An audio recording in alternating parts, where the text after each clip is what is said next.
Most of the times in fintech specifically, security comes as afterthought and not as a part of the design thinking itself. Security includes people, processes, as well as infra.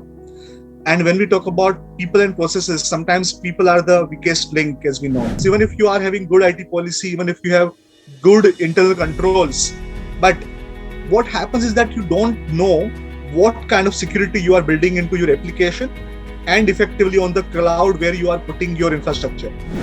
If you're looking at it from a startup founder's perspective, who is purely a business guy, and he hires a tech team, so how do you think he should approach the security concern? As I mentioned, look, whenever you are developing anything, either in-house or outside, you will go through some planning process. At that point in time, involve some security expert. You can ask them, okay, this is what I'm planning. What kind of security I need to look at? Not only from the infra side, but also from the let's say application perspective, from the API perspective, from the customer perspective.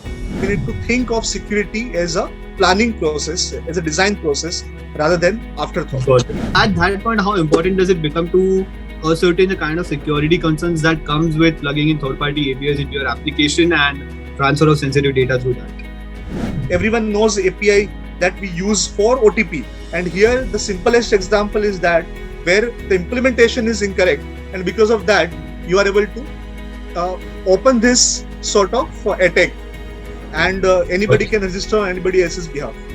Right. So first and foremost question you need to ask yourself is that, is the technology core to my business, or is it something which is just going to support my business? Sometimes you call this in a fintech world tech-fin business versus fintech business. Right? Something which is known, something which you can just predict should not be part of your API input.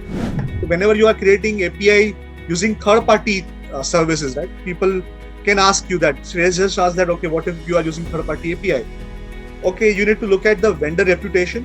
That is first and foremost. But even if you are looking at someone who is very new in the market, you need to look at and compare with someone who is already there in the market since very long, right? So you can always do benchmarking, and that benchmarking will allow you to understand where do you stand in terms of both quality as well as security of the API.